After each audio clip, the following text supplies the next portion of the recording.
Thank you so much, Dracos and the guys on the desk. We are back here for more games, and boy, Wolf, do we have some great ones. This second half of the day is actually going to be really close and exciting. It should be. I really think that, unfortunately, the first half of today's games, the schedule was kind of a little bit lopsided towards the favored teams.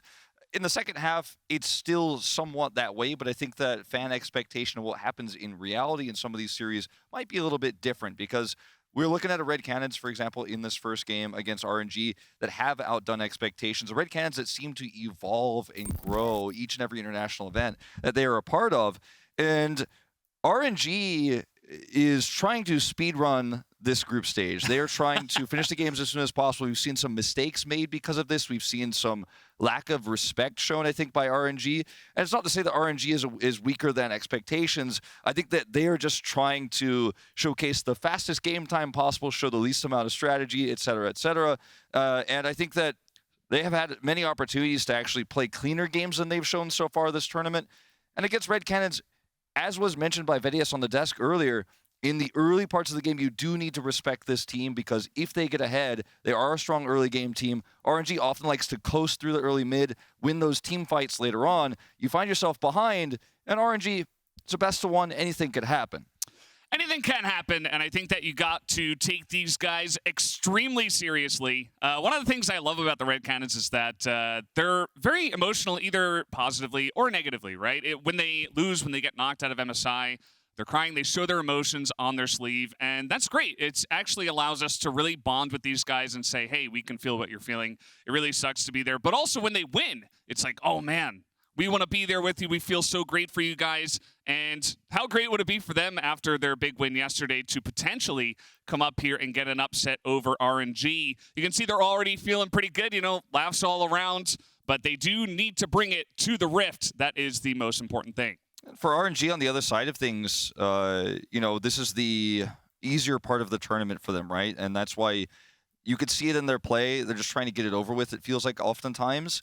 And at the same time, they're trying to prove something at this event, because for RNG, they were not necessarily the favorites to actually be LPL's representative. It was a hard road for them through their playoff bracket.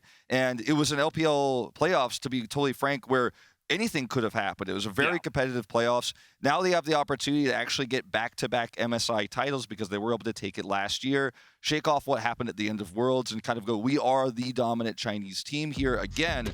And it starts, of course, in the group stage. And Red Canids, their third opponent here. Let's jump into the draft. Jumping straight into the draft, and definitely very curious to see what RNG are going to play today. You were talking a little bit about hiding some strategies and maybe not showing everything. Just go for some standard comps. Will we see that again here today? You're going to see the Camille banned straight away. Obviously, at the end of yesterday, there was some talk about a lot of the Camille Galio. Seems like Red Canids do not want to play into that. What's interesting that Ox brought up yesterday is Wei's Volibear and how they wanted to try to snowball that game. Banned away here right away. Red Canids trying to make sure that RNG don't play that early game style they've shown us in this tournament, because, as was mentioned on the desk, not really their favorite way to play in the LPL. But when you're trying to speedrun a group, you're trying to end these games as soon as possible. You feel like, I am the strongest team in this group without a doubt. That's the style of play you're going to go for. Red Canids could try to eliminate that play, their early game style instead.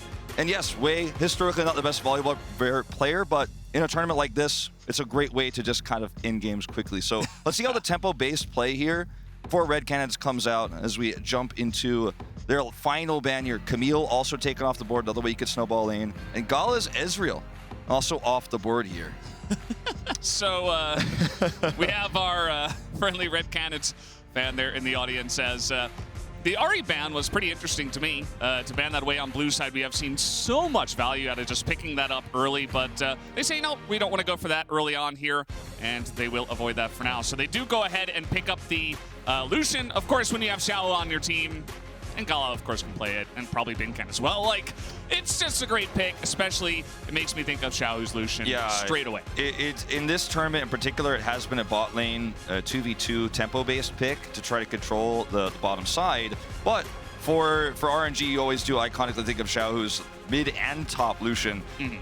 As we will see the Wukong locked in here, as well as we're actually going to see Draven for Titan in the bottom side of the map. And he has been the standout player for this roster, 100%. His Jhin has been fantastic. And if he's given the opportunity to carry on this Draven, late game possibilities are endless. Yeah, absolutely. And it seems like they are pretty prepared for this, expecting the Lucian Nami to come out, as this is what should be the bottom lane here for RNG. And very curious to see if Titan's Draven alongside of Jojo can actually challenge this. And once again, seeing the Wukong prio that does come through for the side of the Red Canids. Really early Gwen here is something that we don't normally see actually in the LPL or in the LCK face up like this, because you have the opportunity to, of course, counterpick the Jace, but against Red Canids here, you don't feel too comfortable, or you don't feel like Guido is going to be comfortable laning against Bin on the Jace and taking that counterpick. So you can actually lock this in early and then wait and respond here in the mid lane. So we'll see actually the Nautilus locked in here for Grevthar. So now this bottom lane is kind of set. We do have a lot of opportunities to counter-engage with the Nautilus. Lucian is going to be pushing this super hard, going to actually be very aggressive down there. But if you make one single mistake, then things can go awry down there with the Nautilus pick. I do like this. Yeah, so now taking a look at some of the bans that we are going to see jumping into the second phase. The Draven immediately taken away from Wei here, so more bans taken away from him. They do not want to let him get onto the Draven. And we'll see what else they decide to go for. I think that potentially trying to ban away Xiaohu can be difficult at times, as the Zoe will be taken away from Grevthar. I think the Viego is another great ban here, potentially, for Red Canids. Take that one away from Wei. Anything that could pair with the mid laner here, or mid lane CC, we don't know what it's going to be just yet, is how RNG are going to try to play that early game, get those early kills, get that gold lead. So if you've already focused on the volley bear, you've now taken away the Jarvan. I personally would have liked a Viego ban here, but it will be the Graves. Taking away Graves says, I want to take away oppressive vision control. When you're playing a tempo-based comp like the Lucian Nami, you get ahead, you have that Umbral Glaive on the Graves, you take away vision. It's extremely difficult to play against a team like RNG that loves to play around vision, loves to play around brushes. So alternatively, it could have banned the Viego here, but they want to say, this is the best champion at controlling vision right now in this meta. I'm not going to deal with that. I don't want to fall behind and lose the game in 10 minutes. Yeah, definitely not a bad idea. There certainly is a very scary Viego spot here still for RNG. But let's go ahead and see what Red Canids are going to pick up here first. So potentially looking for a blind pick for the mid lane, or do they just go ahead and counter the Gwen? It looks like they will go ahead and do just that and pick up the Jax. This is a pretty strong position for Grevthar because he has the opportunity to now counter pick here. You have the Wukong pick for jungle. It's a very strong pick, can counter gank extremely well. And once you find out what Xiaohu's plan is going to be in the mid lane, you can play around that so extremely well. You can play a champion that allows you to play safer. As so you see the Galio hover here. Be extremely interesting to see that one with the Gwen, traditionally paired with the Camille that was banned earlier, and it will be locked in. And this gives a lot of opportunity here for Grevthar to play a champion where he wants to outrange, outpoke, and just kind of chip away at the Galio. But this is the Viego pairing, right? You have CC in the mid lane. So now Grevthar needs to play a champion that allows him some control over late game, some scaling. If he feels comfortable, he could play something like a Viktor here, sit back, wait for the late game, wait for that Draven, and then survive through the mid game. Play very defensively, sit back, lose CS, in fact, in the lane, oftentimes to play safe. That's the pick I'm looking for here, and that's what Grevthar thinks too, it looks like as well. You see the hover come through. Now the composition here for Red Canids, I think if you could stave off that aggression, bottom lane goes all right. You don't end up losing out in the lane. You avoid waves, gank timings. You've got the counter pick on top side. Play around mid and bottom. Play safe, play slow. This is a winnable game here for Red Canids. Draft is much stronger towards the late parts. Yeah, definitely can be. And when you look at RNG, again, not showing too much. I think that you take a look at this and you can understand it. I believe we are going to have Galio swap to the mid lane. I don't think the Galio Nami lane is happening here at this MSI. Sorry, guys. I know you're all looking forward to that one. Not really, but I do appreciate the call out though. Like Xiaohu holds it for a second just to remind everybody how great he is on the champion. I do actually like subtle things like that in champ swap. Yeah. So yeah, I mean, at the end of the day, they have a lot of ways to get stuff going. With the Viego and the Gwen for potential cleanup, and Xiaohu maybe fulfilling a little bit more of that front line role for his team.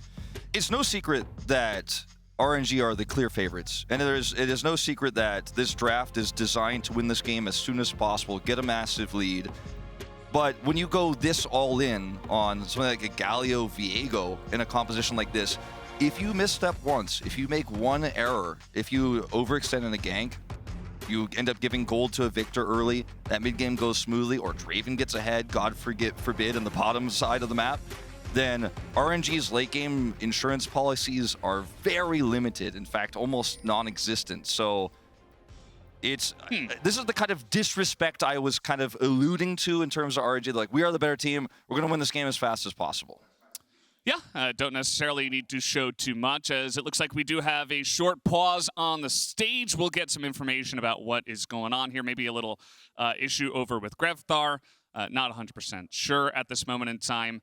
But, yeah, just waiting for this game to start and see if we can get into the action real quick. Yeah, and, you know, it's so interesting to me, and I don't want to make it clear when I say disrespect for RNG. I don't mean they're actually being disrespectful. I mean that they are going to this group stage almost as if it is a formality. This is okay, let's get through these games. Like, I want to, like, right now RNG is thinking, like, which team am I facing in the finals? That's the mentality of a team like this. And they're not looking for anything but a #1 finish, right, at MSI. So I love to see, like, kind of the confidence, the amount of, I don't care about this game. I'm just going to win it as soon as possible. I'm going to play the early game, even though that's not even what we do in our region, sort of style of drafting here.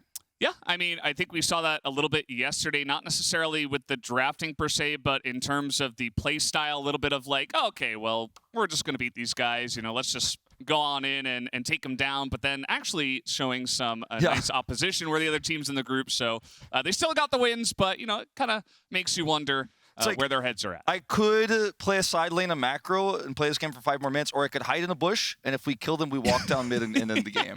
And that's exactly what they did. And that is, yeah. I mean, I love to see it, right? And it also could potentially set false expectations going into the Rumble stage and knockouts potentially, where teams who face RNG, who didn't watch the LPL or didn't study as much because they're focused on their route to the Rumble stage, look at these games and go, oh, they're going to draft like this, they're going to play like this, you know, we're going to see Waze, Volibear, et cetera, and then we go to those knockout stages, they do something completely different. And I think that's how you should approach a group stage like this if you are RNG. Yeah, so for the Red Canids, they're sitting here like, okay, this is our good moment, right? This is our best moment. I think they came out with a very... It's a draft that you can feel like they put a lot of thought into it, right? It's not the opposite way around where they're just like, let's pick Galio and Camille and we'll dive the back line and kill them. It's like, okay, we're going to counter here. We're going to get this late game scaling. We're going to pull out the Draven. We're expecting a Lucian. You know, they have counter picks prepared. So it's really exciting for me because if they play their best game and RNG's not, you know, not necessarily into it here to start us off, who knows what can happen. And that's why I was saying some of these games today feel like, if you look at the names, RNG and Red Canids, you know, you might type Resident Sleeper in the chat, right? But actually, Red Canids are playing some of the best we've ever seen from them as an org historically at this event so far. And RNG is drafting a little bit aggressively away from their style, trying to just not play the best game of League of Legends possible, but the fastest game of League of Legends that they can take to win those games. So an upset here is possible. I wouldn't predict it. You know, if I had to, like, if someone asked me, what's your prediction here, I would never say I predict Red Canids to win this, even if I look at this draft. But if someone said, if this early game doesn't go well for RNG, what are your thoughts? I'm like, well, I'm looking at these champions. I really like the Viktor pick. Like, I think Grevthar and I were really aligned on that one. Because you've got side laning options, obviously, with this Jax as well. Draven's going to get stronger and stronger as the game goes on. Wukong can jump into the backline. Lucian's extremely low range. So, I mean, I really like what Red Canids have put together here. Yeah, absolutely. So a player is reporting that their rune change did not carry over into the game. So tournament officials are investigating to see if that is a game error or the user error. And obviously very important. You don't want to go in there with too many biscuits. Yeah. Potentially, unless you like that kind of thing. Yeah, so we just got to make sure that that's all finished. And I hope it was, you know, it's a weird thing to say, but I hope it was a game error because... I hope we're not going to this game, I don't know, with what would be the weirdest keystone for this, like Conquer Nautilus, like or something like that, you know? Well, yeah, I think it was Grevthar, so because it seemed to be he was the one that was talking the most with the ref, but don't actually know which player it was, but potentially, you know, some I don't know, some weird stuff on the Viktor. I'll have to wait and see. I've had that in my solo queue game where I'm really thinking about my pick at the last second, and then I'm like, okay, I think this is the right move, and I'm really confident about it. And at the last possible second, I lock it in. I could change my skin, of course. And then I just completely didn't switch my runes, and I'm like, oh no. And then as soon as the game starts, the Korean players are pinging my keystone, like, why did you pick this? Yeah. And I'm like, oh no. They are ruthless. It is for sure. But guys, while we wait for league officials to finish their investigation, let's head over to Dracos, Jat, and Valdes on the desk. Hello, welcome back to the desk. We'll keep you guys posted as we know more information and have more status updates for you guys. Still waiting for the investigation. But in the meantime, picks and bans. Saw some interesting stuff. And if we can get the picks and bans in front of us. I was convinced that you were about to go, so in the downtime, we're going to have a game of Jenga. Jenga would have been fun. Champion quotes. We learned a lot about Gnar today. If anyone's curious about Gnar. Jat has changed his outfit, but what has he changed? We're getting creative with the fill. We were ready for this. We were completely ready for this. But if I could just draw everyone's attention approximately there on the screen, the Draven pick is what I want to talk about. And I could talk about gameplay implications. But first, let's visit our old friend, Narrative. BRTT, Draven enthusiast. Prodigal Brazilian player. The one to surpass him, none other than Cheaton. Locking it in a clutch game against RNG. They don't write better movie scripts. If they win now, it's the greatest movie. It's like, remember the Titans? Remember the Cheaton? You know? It's like absolute banger. I just want to put the stakes down. Jad said 10 to 15%, but that just makes it that much better if they do win. So I got tweeted at by a fan of the CBLOL who said that BRTT was known as the father and Cheaton is known as the son. And it's because who's the Holy Spirit? I don't know. Yeah, I don't even know if this is true. This is just a tweet. Like, it's going to be complete fiction. You know what I mean? Tweet at Vetty is your favorite narratives from regions she doesn't know. Things that are completely wrong. This guy's known as Slappy Pancakes, and he's going to throw The only one I know with certain is like, that's not true about Caps. You know what? I can't say for the rest of the regions, but the thing that I think is really cool is that Cheaton, when he first debuted on the international stage, was supposed to be the next big thing coming out of Brazil. A lot of people were really excited about his rise to prominence. And on his debut, I think what we often see from many rookies is that they weren't quite able to live up to the expectations that are put upon them.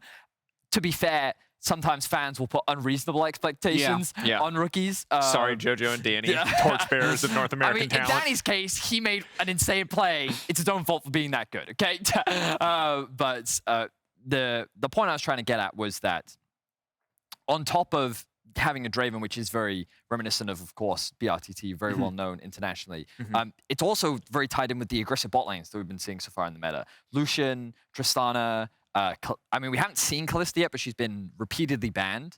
And then there's one more champion that I'm forgetting. Samira is the other one. So Draven, while it is a surprise, it shouldn't really come as a surprise because when we think about like very violent bot lanes that want to kill you, Draven is actually one of the front runners that is actually very good at that. True. Okay, and of course, an update as we continue here. League officials have confirmed that Grevthar did save his runes, but that the change did not go into the game, so they are remaking the game with the same picks and bans. Those same picks and bans, which you've already seen, are going to happen off air once everyone's loading in. It should take about 4 minutes, and then we will be back into the game. But we've talked about the Draven. I want to shift our attention on the opposite side over to RNG. I think this is the big thing for me is, are they ready for the Draven? It's GALA Ming. So I feel like it's not like they come from a region where they've never seen a Draven before. I think they're pretty well set up for it. Unfortunately for the storylines. Like, one thing I think Lucian Nami generally will win every matchup unless they get outnumbered and ganked early. But with Viego Galio as a mid-jungle, that's going to have an easier time of getting control versus Viktor Wukong early. So what I said in the pregame of, hey, I think Red Canids should do something incredibly early game focused, that doesn't necessarily work against Galio, who can just be in the river for the first 5 minutes of the game. So I actually really like what RNG did with their early Lucian Nami and then also having mid-prio to protect it. It looks like they're really set up for success. I think the thing I'm keeping my eyes on is the Wukong and what impact it can have. And like how OP it is? Well, yeah, mainly because I think that Wukong's ganks can be very lethal just because of the creative pathing that he can take with his W. He can circumvent a lot of vision, and also the fact that he is invisible for a short period of time also helps circumvent that same vision. But when you have Viktor Galio, Viktor can be hyper-aggressive in mid if he wants to be. I always think of Larson as like one of the most aggressive Viktor players that I've ever seen in terms of actually being a lane bully on the champ. And then I think about Jax versus Gwen being a highly volatile matchup that traditionally, if left in isolation, I would favor the Jax. But this is a lane that you can heavily influence through stacking waves, repeated dives. Galio is going to be very effective at setting up that like 3-man attack towards the top side. And so I'm curious as to what RNG's game plan actually is, because they have a lot of options in terms of where they want to attack, but so do Red. And so I wouldn't be surprised to see a very violent early game between the two teams. It's just a matter of where are they investing their resources and how do they want to approach the early game. And certainly I think mid lane is naturally where I'm going to look at, because it's very often where we expect jungle attention early on. Viktor Galio, that's what you're going to look at? Well, to be honest, yeah, because if Galio wants to go into the wave, normally I'd be like, Viktor, set up CC for Wukong, terrible. Like, we have to wait for level 6 before anything is going to happen there. Sure. But he has to move into the wave, and as a melee champion, I think he's more vulnerable to the gravity field than a lot of other champions. And similarly, more importantly, Viego Galio feels like very easy setup. That said, you've heard enough from us. The teams are loading onto the rift, so let's head over to Wolf and Valdes. Thank you guys on the desk once again. Just ready to get into the game. We really want to see this happen. I'm very excited for the Draven in the bottom side to see if Titan can actually get something going against this team. Maybe it will be a glorious day for him. Yeah, the sun, as Vedius' Twitter fan pointed out. Yeah. So we'll see if he lives up to it, because, again, he's been the stand-up player. His Jhin in particular has really been what the focal point for the squad has been so far. But in a draft like this, you're playing up against the Lucian Nami lane. He went a different way. And when you're trying to identify RNG's strength in this draft is going to be the early game, as we've talked about here. I like the Draven because it can also deal with the lane very well, but is going to have a lot of relevance later on, especially if you can cash in some mid-game team fights. So very excited for that as well. It's a champion that we see very rarely in our region. You know, Kumiusi pulled it out in his first game, which was always very exciting. But it's always one of those champions when it appears, you think, this is going to be a good game. Regardless of result, you know, generally, it's going to be a fun one, let's say. Generally, and I believe that Titan can play it well enough alongside of Jojo to get something going and make it interesting in the bottom side, regardless of who they're up against. And Ben right now, he's getting baited into this fight against Guigo. He's got Titan and Jojo on the other side of him, and he's just going to accept his death. That's going to be first blood to the Draven in the bottom lane. We are already beginning. Hey, I said, if this goes wrong in any way, the game gets so hard so quickly. And historically speaking, you think about the CBLOL region as a region that doesn't play macro very well. They're a scrappy region. They play team fights well. We've watched the evolution of Red Canids. We've watched them play a little bit of side laning, some really good vision control, some macro in this tournament. It's not like you go, okay, well, it's a rough start for RNG, but they'll just win out because they're the better team later on. Not necessarily, especially not with these comps. So setting this up early, really nice heads-up play from Red Canids. Get first blood to Titan. Massive lead for him. Fortunately for Ben, the timing of this allows him to return to lane. If he falls behind against this Jax 2 as a result at the same time, this game really goes off the rails. So at least that part is safe. He's all right. Yeah, absolutely. This is going to make this game extremely interesting right from the get-go. But if you guys want to make your games interesting, do not forget to grab your exclusive Scare Prize Prime Gaming emotes, as we do have a 2v2 in the bottom side. We got Ignite already in here. GALA is getting in that damage onto Titan. And you know what they could have spammed right after that fight? Is the Scare Prize Prime Gaming emote. So make sure you guys pick that up. Yep. Titan does have that extra longsword for damage here, still has 2 pots he could chug through as well, so that first blood is actually going to really impact how these early trades go, because GALA and Ming want to look for that type of fight here, but the sustain is there, the damage is there, and they're falling behind early, which is not how this lane wanted to go. Yeah, and you know the interesting thing is, we talked about, we might have to talk about this, bit of a 1v1 in the top side. Ben was thinking about getting on in there. Guigo taking some minion damage as well. He is going to be forced to flash away. Hops back in for a little bit of a trade, but, you know, Ben, he's got Ignite in this lane, and now Guigo's down a flash. That could turn into a problem. Yeah, it's still early levels, really long cooldowns here for Viego. Now does have level 3. No flash, of course, and Ben is going to feel very comfortable with that fact as way. Uh-oh.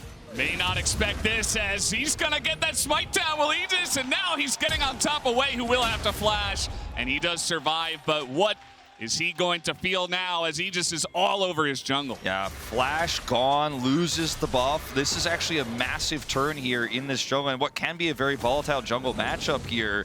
And what this does is it allows Grevthar, again, to have a lot more freedom, feel a lot more comfortable in the mid lane. He's going to just path straight down bottom side here as this wave is getting pushed through. The early Nami Lucian prio not working out so far here for RNG in this early game.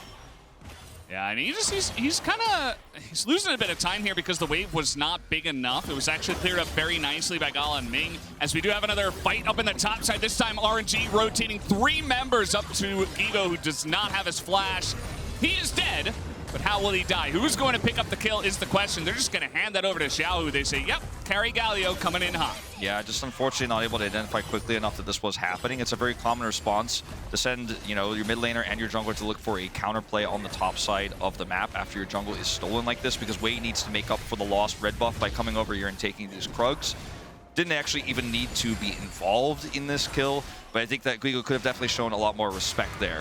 We're gonna catch Ming here. They've got Ignite again, and that is going to be another kill, but Chitan is getting pretty low. He's trying to get those autos in, and one knockback could have been enough, and now Jojo, he's up a level on GALA. He is going to be chasing down this Lucian. The hook will be dodged, as he is taking some of that minion damage, but not quite enough. That's a really important dodge there. He dies. He's totally got a flash, though, and GALA just stands there in front of the flash Nautilus.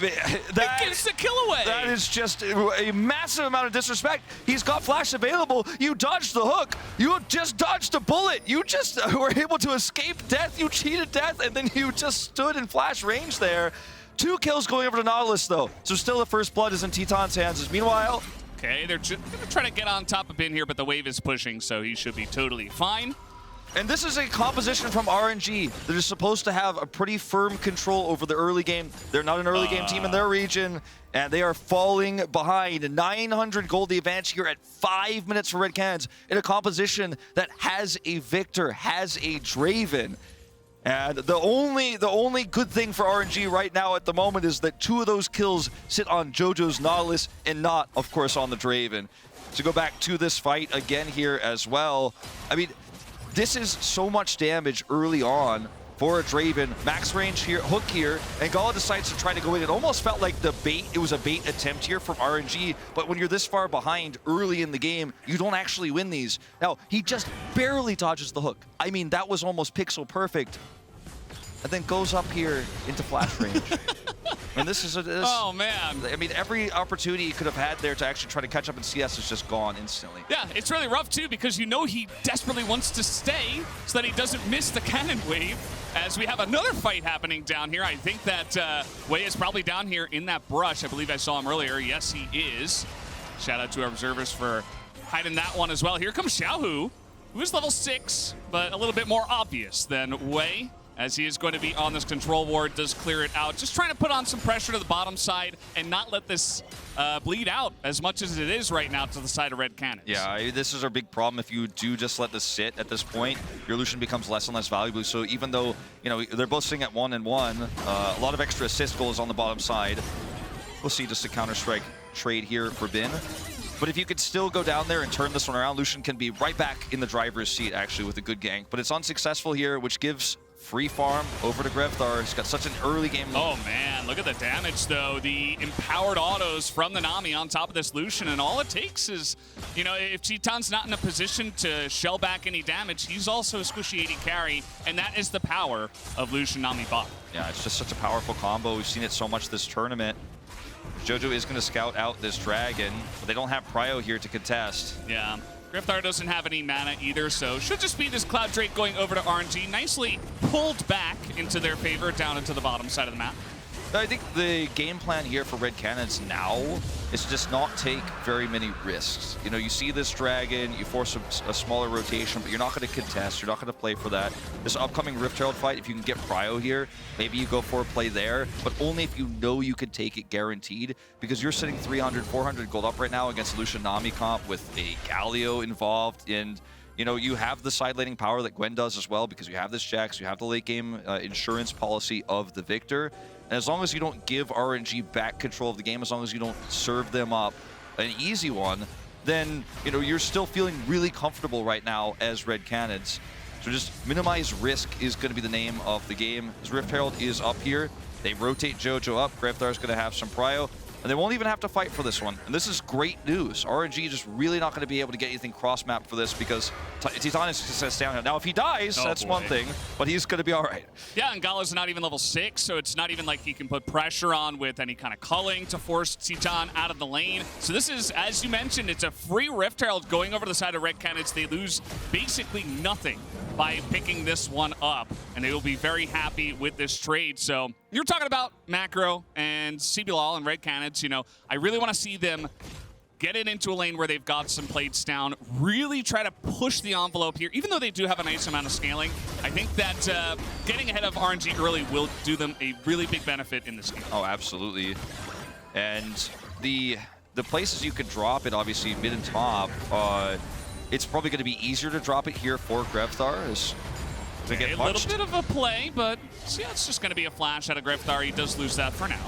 If they could give Grevthar that extra gold early, it's going to make the upcoming Drake fight so easy to pull off, whereas Jax is going to be pretty self-sufficient in this game. It flashed on in with the counter-strike, but Xiaohu is here, which will mean a dead Viego almost definitely. There is the taunt. He does go down. Let's see the response out of Red Canids on the bottom side. This tidal wave is getting so much value as Wei gets in there. He is going to turn into Nautilus, and even the knockup is not enough, but Chitan does pick up 1 kill at least on the bottom side of that fight. But GALA, he's looking for more, and he will be able to take out Chitan on the backside of that as well. So massive plays on both sides of the map here for RNG. Fantastic tidal wave from Ming is really what does it here, as Grevthar is going to come over here and try to defend this turret. Galio going to get that free push. Top side is going over, and things got very bad, very fast here for the Red Canids, because the lead they had, the control they had, and how much of a safe place they were in to kind of coast through this mid game is now kind of all washed away as the gold lead completely swings now back over to RNG's side. And it's plays like this, unfortunately, for Guigo, where he's getting actually just out-mechanicked by Bin in the top side of the map that are costing them so big. Nice dodge here on the counter-strike, forces a flash. Now Guigo's flashless, can't get out. Xiaohu's already here for the play. That's an easy taunt finish up for the kill. We got another fight. This is Jojo against Bin. Not going to amount to too much, as we do have a bit of a lane swap from the side of the Red Canids, trying to get Chitan into a little bit easier of a lane, but RNG should be able to respond to this, and you'll note that the gold lead, even with this Rift Herald, it hasn't been dropped yet, yes, but still, things have gone massively in RNG's favor for the last 2-3 minutes of this game, after a couple of team fights did go in their favor. Xiaohu was easily able to roam up to the top side in Hero's entrance to help out with the 1v1, whereas Grevthar, without a flash, he doesn't really have any prio. There's no vision really around mid. He couldn't warn Guigo, and I think Guigo just needs to know that, hey, there's a Galio on the Rift. My Viktor can't really do anything to help with that. So even with that, Grevthar was late to the bottom side play as well, just because he doesn't really have a lot of control over this lane after he lost his flash and wasn't there on time. So Chitan is able to get one plate, but what else is he going to get? He's going to eat a death. That is what he will receive. GALA picks up yet another kill as well. Yeah, he's pretty much dead here. We got Needles coming in as well. No flash for him. No vision on the bottom side. And now RNG are beginning to start the steamroller. They're revving it up. Okay, Aegis and Jojo, though, in this brush. Not going to look for an engage here. Unseen. But, oh no. This is greed. I mean, this is the greed getting punished. I mean, there's no way out, right? You know, in this case, if you're in that brush, you stay that long, like, you're dying one way or the other, or you get lucky and they don't see you. And this game, unfortunately, this is one of those tragic games of League where you really feel like, oh, okay, man, an upset might potentially been on the way. Like, Red Canids actually had these kind of free advantages they shouldn't have been able to take, and they were looking golden. And then a few critical mistakes back to back, and suddenly it's back in RNG's hands. And I don't want to say this is a lost game right here. It's not hopeless yet, but man, you got to feel so bad with the lead you had before. Rift Herald has to be dropped down here. It was timing out, and they do have some vision in here. They should be able to at least pick up a couple of plates, but that's about it, right? And most of it will go over to Aegis, so the two of them will just back away. They do not get the first turret. They do not pass go. And yeah, I mean, I guess they should be able to pick up this Infernal Drake. That is something. You know, we talked about some of the scaling they have in their composition. Maybe you pick up one Infernal, a couple of mistakes from RNG here and there. Perhaps you can pull this game back. But again, you know, some of the decision-making we have seen hasn't been indicative of them being able to do that. As we do have a double taunt coming in here, that is going to be the end of Titan and the end of Guigo as well. Double kill for the side of RNG now. Yeah, this is really starting to get off the rails. The lead that they have now is so strong, and Lucian is actually relevant because it looked concerning, like, okay, maybe GALA is actually not going to be able to have any sort of power in this game. And with several back-to-back kills coming through, some really nice ultimates from Ming as well, now he is actually a terror on the map, and he can actually push several lanes. He can threaten wherever he goes. Wei, also 3 kills to his name, has his Divine Sunder online.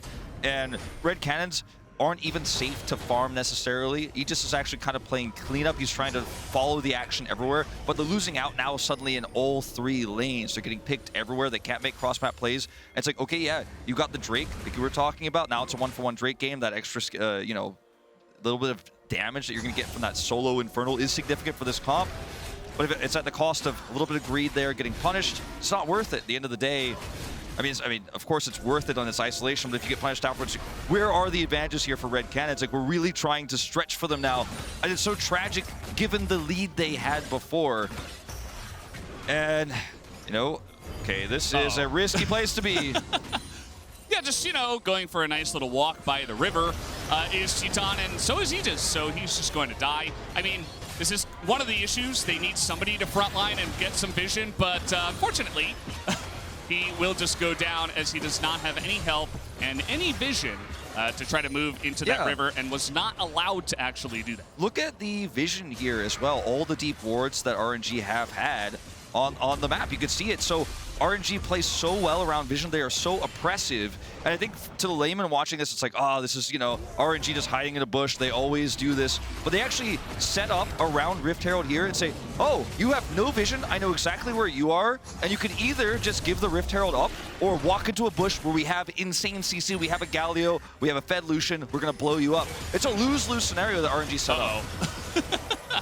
Yeah, welcome to Poke Champ Lucian. I hope you did enjoy that, as Titan now has 0 health. And, I mean, he was underneath his turret, and he nearly died. So that is the potential of a Lucian that gets into a nice little spot here.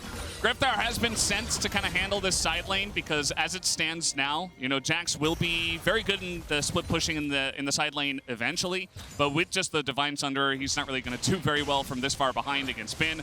And so that is just going to be the Viktor clearing waves there, and Jax gets the other lane as RNG get the rest of the map. It's such a beautiful thing to watch RNG when they manipulate the map, manipulate vision, go towards objectives, and they stand between the enemy team and where the enemy team needs to be.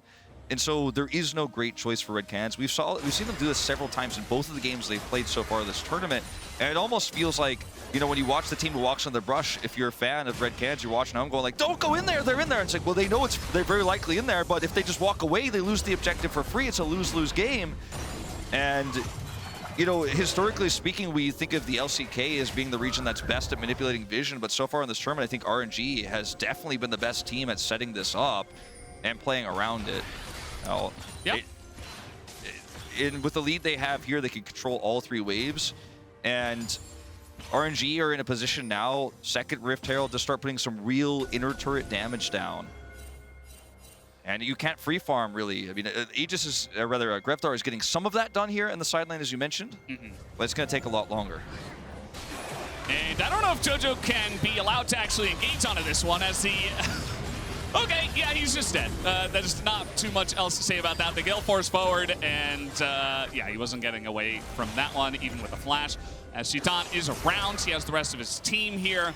As RNG pick up the free Nautilus kill. You know, as Red Canids, you've got some scaling. You have 1 Infernal.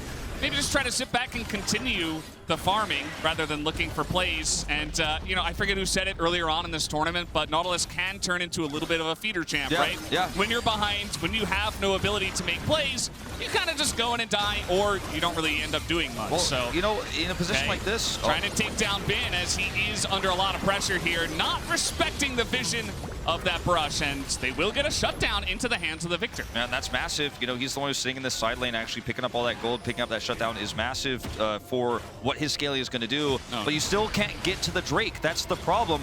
And why Jojo was out there? Why was he caught? He's trying to clear vision. Drake is spawning. How do I get there? RNG's in between them. Chitan has to flash away from this one. There was a bubble onto Jojo, and GALA's just running into 3 of them as the exhaust will come down. We got teleports in here as well. GALA definitely went a bit too far on that one as Guigo's going to pick up that shutdown. Xiaohu, he wants to get something on the backside, and he will clean up the Wukong at least. But that's a couple of shutdowns now that are going over into the hands of Red Canids. Yeah, and we're still not at a place yet where we can start to feel great about that, but it's almost like small consolation prizes along the way. And these small things will add up if RNG can't end this game early. But that's going back to the conversation before we got into this game, even of how they've been playing this tournament, is they are ending games early. They are not tripping across the finish line. They are sprinting across the finish line. And so one of the best teams at closing games out when they have a lead like this is very likely not to mess this up. But this is the kind of setup I'm talking about for RNG. They cleared vision. They picked Jojo earlier. They are standing between the important Drake that Red Canids need to fight for and the Drake.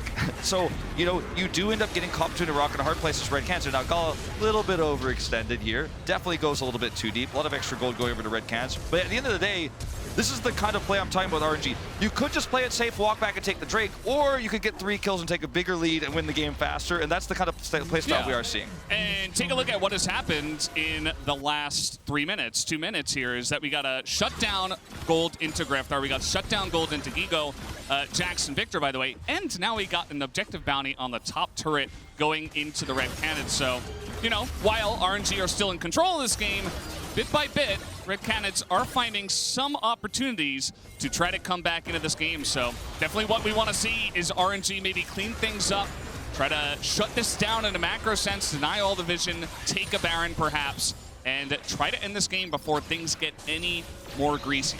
RNG grouping up here in mid, giving Grevthar an opportunity to side lane very freely. Notice there are 3 wards where he is, so he knows he's safe to do this right now. And he's just going to stick it out as long as possible. Oh, man. That's a dead Draven. That is a dead Nautilus. Yeah, that's Xiaohu making plays. That is what this guy is known for doing. I mean, that's what Lucian does. That's what Xiaohu's going to do when he's got a Lucian behind him to set up for these plays. And I mean, yeah, you guys can't fight. You can't be here. You can't be behind, you can't be in front of your turret right now. If you're going to play around the Viktor, if you're going to play around the Viktor side laning, then play defensively. Give a turret to get the turret bounty for your Viktor. Don't be out in front of it. Because I like the idea of what they're doing with Grevthar. It's like, okay, you're going to get a turret bounty maybe on the top side of the map. We're going to try to hold them here. We'll give up a turret, but the turret on the top side is more valuable for our team. In global gold, we're going to pick up from that bounty. They do eventually give it up, but Grevthar came back. Doesn't actually get that inner turret gold bounty I was talking about there on the top side. But I do like the vision they're setting up for him. They're setting up to take away control of the top side of the map, give him some free silence, because they know their win condition is this game goes to 35 minutes. And they have to somehow survive and get Viktor that gold in the meantime. Right now, I mean, if you look at the items that RNG are picking up right now, a lot of them are hitting 2-item power spikes, 3-item power spike here for GALA. He has so many kills. And CS, I mean, he's got the most in the game, right? So he is the most rich, and he is showing it with his 3 items. Picked up that cheap collector as well. Yeah, 2-item advantage. You can't fight them right now. It's not really going to happen. Unless you can set up 2v1s like this as the flash comes in again. Is Grevthar in position to get this down? The needles are making him sustain so much. Bean is going to eventually go down as Grevthar will at least pick up the kill, but he might be going down himself as he has no idea that they're coming in. GALA is just licking his lips, ready to take yet another kill. The idea here was good because the turret is standing and it has a bounty on it. You get the kill onto the Gwen. If you teleport in the 2v1, you get that turret bounty. You get a lot of extra gold on your Viktor. But Unfortunately, they're just not able to take the Gwen down. They're too far behind. They're trying to make a proactive play to grab the last 10% of that turret health to get the bounty that comes with it, like the idea here again. But unfortunately, Gwen is not a champion you could do this to. If it was a squishier side laner, or one that cannot sustain itself and trade like this, you know, maybe it works out. It's so long to kill Gwen also that you give enough time for RNG to rotate down. Doesn't allow you to clean that turret up after you get the kill. In fact, Viktor dies instead.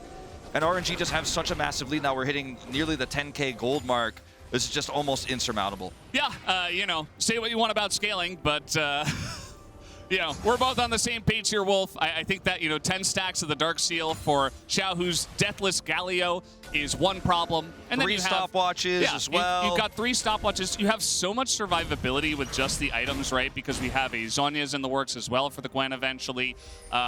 You just have so many ways to survive this. You know, Xiaohu could even build into a Madiz if he wanted to, because I don't think he's ever going to die in this game, even if he is diving turrets. So we are going to have a bit of a fight here. Gwen going to set up the Galio potentially. She's got the needles coming out, and Grevthar is going to flash away. Nice gravity field is going to save him for now, but not sure if he can actually get away. Wei trying to frontline here. That hook is not going to hit. Grevthar with a very nice stopwatch, though. It's now a 2v2 on the left side, but they're getting dominated by GALA as we speak. The double kill comes in. He sets up a huge knockup on us. So many, but those are the stopwatches we love to see. It's a triple kill for GALA. Can he pick up more? That will be the quadra as he's looking for Grevthar. Scott Flash. Once again, look at his lips. That is the pentakill. GALA! GALA does it again! GALA, the man himself, picking up the Lucian, picks up a pentakill here, and what a flashy way to end this game. Such great vision control, so many bait setups. The commitment to bin repeatedly for Red Canids here backfires immensely because this is a champion who can survive buy time for the rotation. Look at all of these wards around the bottom side of the map. You want to make a play like this onto the Gwen, look at the lack of vision they have. They have no idea where these players are. You commit in like this, and it takes you so long to make the play. You're on the retreat. Now you're trapped. They are coming behind you. And again, you want that turret in the bottom side. You want that last bit. You want that bounty, but you are just not going to get it. You're too far behind. You need to be farming basically in your base at this point. That's a 10,000 gold lead you're up against. You're trying to kill a sustainable win. It's not going to happen. And this is basically the last nail in the coffin for this game here for RNG, who will now group up for Baron. Yes, shout out to Ashin, by the way. Wanted to give him, tried to do some justice for the GALA call. Yeah, love that one, as he does pick up the pentakill. I felt like it was the right moment, even though RNG are kind of stomping them at this moment. But, you know, 12 kills and a pentakill, I feel like it's a nice little moment to give him a little shout out there. So now he has an Infinity Edge, and it feels like this game is, as you would say, Wolf, over. It's done. It's over. Is over. It is over. It's been over for a while. It has been over for a while, sadly, but the ideas for Red Canids we're looking for, you can see them, but oh man, this is what I'm talking about. No vision. RNG removes all of it. You have to come to them. Yeah. Now we just have the tidal wave and Grevthar on the Viktor. You know, if this were 10 minutes later and he had a couple more items, maybe he could try to burst someone down. Maybe he'd still have his flash if the game was a little bit more even. Like, I mean, Matthew Perry or what? Matthew Perry moment here, like, could there be any more wards here for RNG on this map? This is insane how much vision control they have.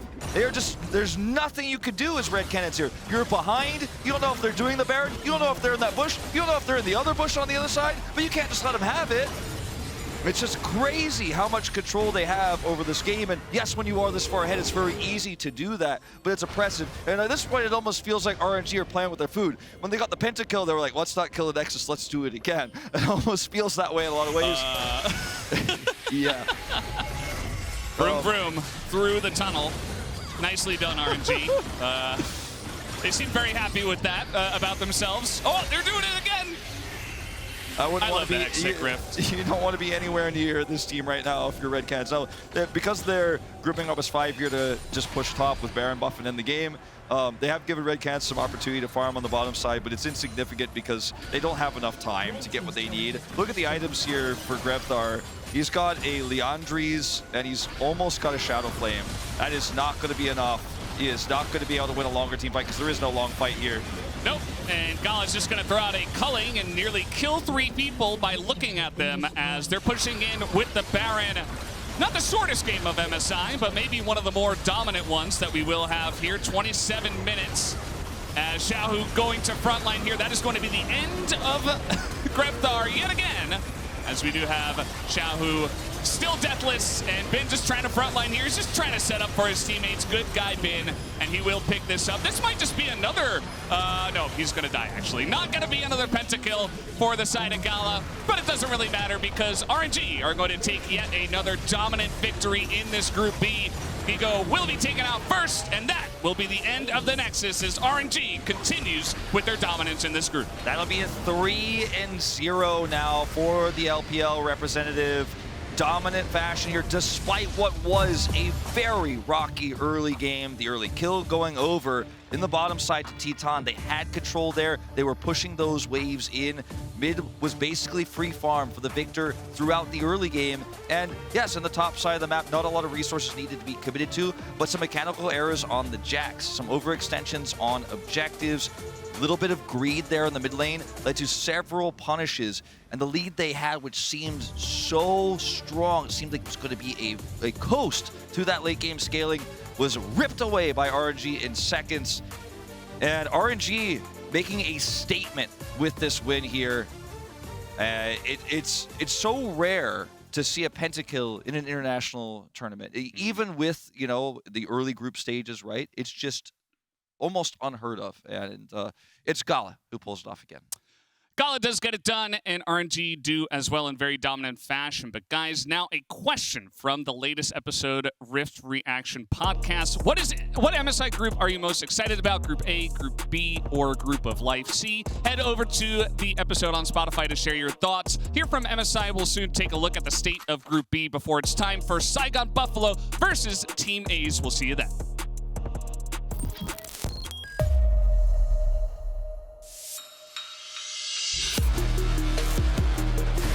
Just had no idea that Dimitri had stuck around. The Baron gets taken by the Buffalo. Froggy sets it up for the next kill, and Shogun is going off in these team fights.